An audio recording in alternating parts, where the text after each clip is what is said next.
Hey there, Carnage Cravers. Welcome back to Carnage Corner. I am Ken Carnage, and if you hear all kinds of crazy noises coming from somewhere behind me, those are my kids. I don't know what they're doing. I don't know what their mother's letting them do. I'm trying not to think about it. So, we're going to go right into the Raw review. Okay, the Raw review, Monday Night Raw, the Raw after Extreme Rules, opened with Kurt Angle already in the ring and addressing the Brock Lesnar situation, and he was all set to strip Brock Lesnar of the Universal title when Paul Heyman comes out. And they have their exchange, and Paul ends up agreeing to Brock defending at SummerSlam. And then it becomes a question of, well, who is Brock going to defend against? And Bobby Lashley comes out. And Lashley would obviously be the front runner, the first choice. He just beat Roman Reigns at Extreme Rules.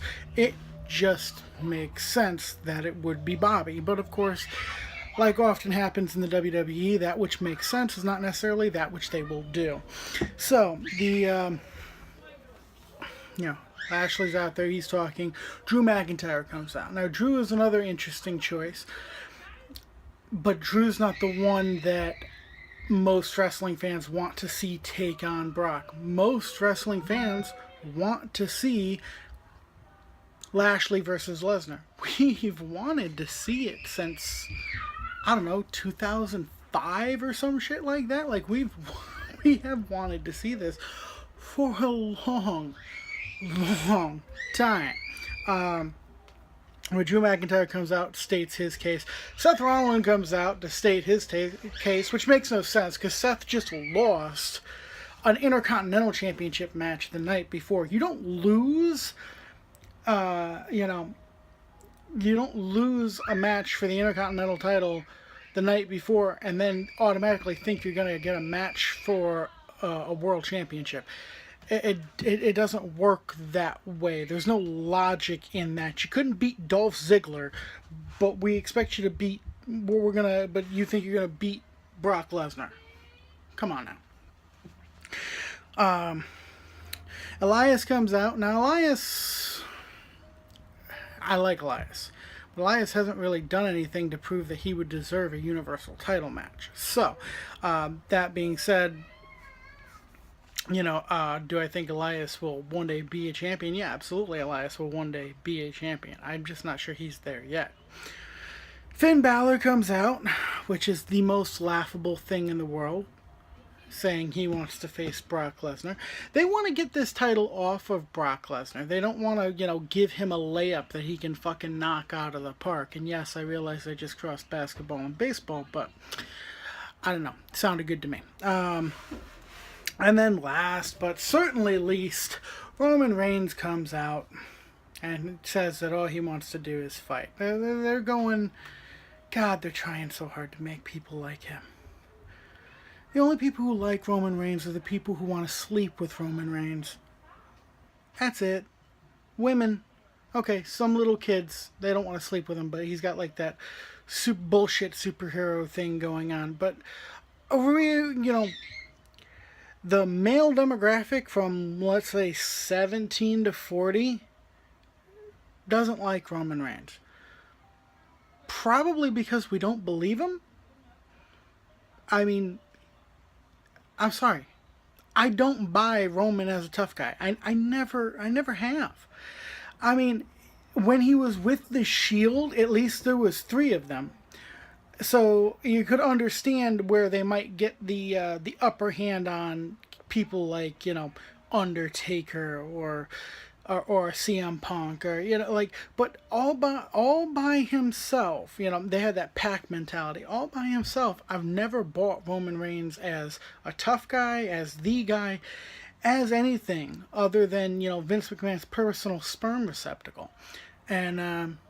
There's a lot of people out there along the same lines as me. If you notice, when you hear Roman's cheers, they're very, very high pitched. his boos are very, very deep. That, I understand that high pitch does not specifically mean female and low pitch does not specifically mean male in all cases, but it is a safe assumption.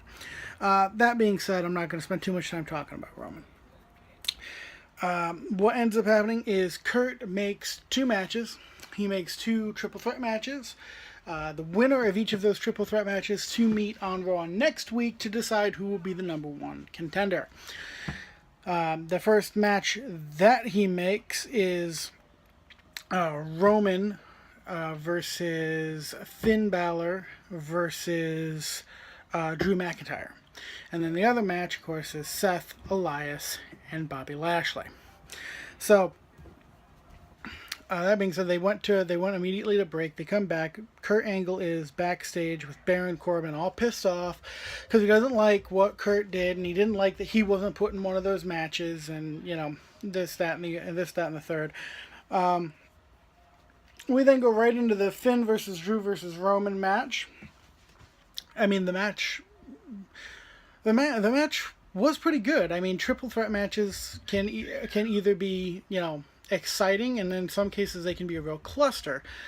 This was not bad. Finn and Drew, they worked really well together, and Roman, managed to keep up. I would hardly say that Roman carried that match. I would actually say Drew McIntyre did the lion's share of the calling in that match, but there's no way for me to prove that. That's just a feeling I got.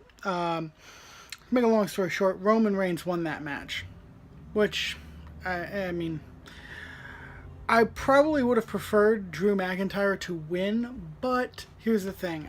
If they're going to give us Lashley versus Lesnar at SummerSlam, having Bobby beat Roman in order to get that match is fine. That way we can save Drew McIntyre versus Bobby Lashley for a match for the Universal title later down the road. Okay, so I understand it. I don't like that I'm continuing to have to see a Roman Reigns, but I understand why they didn't just, sacrifice up Drew McIntyre. But they could have sacrificed Finn Balor, but at the same time, then you have to have Finn Balor win the triple threat match, which, I mean, again, Finn fighting 2 guys who are so much larger, stronger, more powerful than him. I mean, there's a way to tell that story, right? But I don't really trust WWE to do it because they have a very bad track record of it. So, that being said, Roman Reigns did win that match. We then see Dolph Ziggler backstage getting his title shined. He comes out, he's doing his promo, this, that, and the third. Bobby Roode comes out. Bobby Roode tries to rope Ziggler into a match for the Intercontinental title, and Ziggler gives him a match, just not for the title. A match that Dolph ended up winning. Now, I will say this. This was a great match. Dolph Ziggler versus Bobby Roode was great. A hell of a lot better than that swill they gave us at Extreme Rules between Dolph Ziggler and Seth Rollins. This was a good match. So, I don't know why Dolph and Seth just couldn't click at Extreme Rules, but they did not click at Extreme Rules. Bobby Roode and Dolph Ziggler put on a really good show. A match that Dolph Ziggler did win. We then get Bayley and Sasha Banks versus Dana Brooke and Alicia Fox. And Kurt had already told Bayley that if her and Sasha couldn't get along, that one of them would get traded to SmackDown. And so they go out there. The match gets thrown out because Sasha, Bayley's getting beat up, and Sasha attacks their opponents and takes them both out. But nobody gets back in the ring because they're all at ringside, so the referee throws the whole thing out. But Sasha saves Bayley. So we then get backstage. Bayley tries to talk to Sasha in the locker room, and Sasha's all angry and tells Bayley that she loves her, and I'm not sure. Here's the thing, like, the way this delivery was done, one of two things. Either, like, I couldn't quite tell if they simply meant, like, platonic friend love, or if they were trying to imply something else. I mean, not that it really matters either way. I'm just saying, like, their message wasn't 100% clear. So I'm not entirely sure which way they'll take this. I guess we'll see in weeks to come. But So apparently, it looks like they're going to try and make it so that at the very least, things between Sasha and Bayley are okay, and that Sasha's just a grumpy bitch. But neither here nor there. We then get a Braun Strowman interview, which he said that he wishes he could have congratulated Kevin Owens on his victory at Extreme Rules, which is very funny.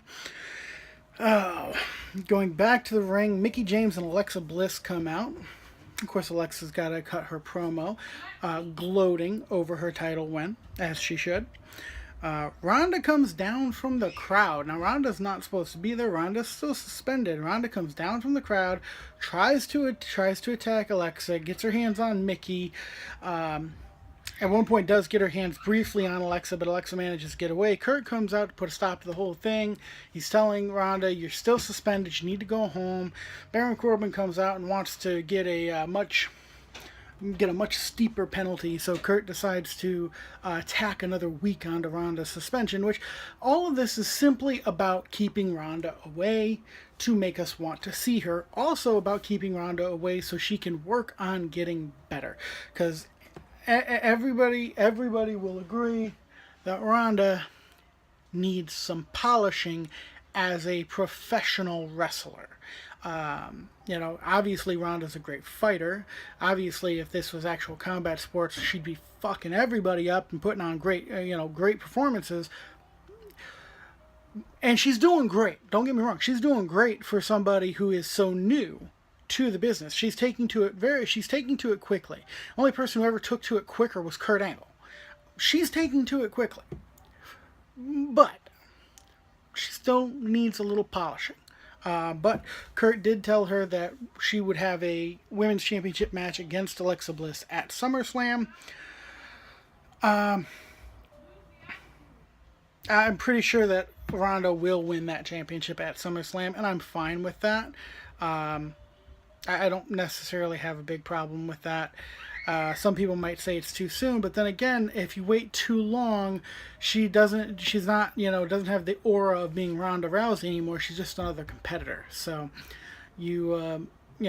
I think they'll put it on her unless they do some kind of screwball finish. And if they do a screwball finish, I would say you got to be careful, because some screwball finishes work and some really, really don't. So I guess it just it depends. So that being said, the next thing we get is the main event, and Elias sings before the main event, which is always fun. So we get Elias versus Rollins versus Lashley. This match was good. This match was really good. I will still go out on a limb and say that Ziggler and Rude probably put on the better physical match. But this was a nice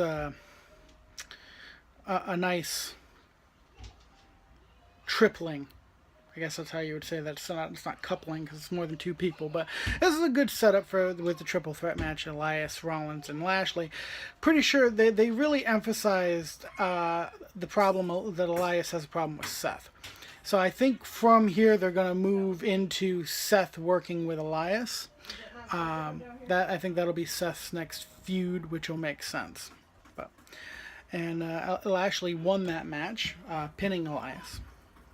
So, and that was that. So I've not gotten a chance to take in SmackDown yet. I'll probably be watching that next. But I will. I know last week I said I was going to get back to you with SmackDown, NXT, and 205 Live, and I didn't. That's because the fecal matter impacted with the rotary oscillator, as often does in my life. So hopefully that won't happen this week, and I will get those shows to you.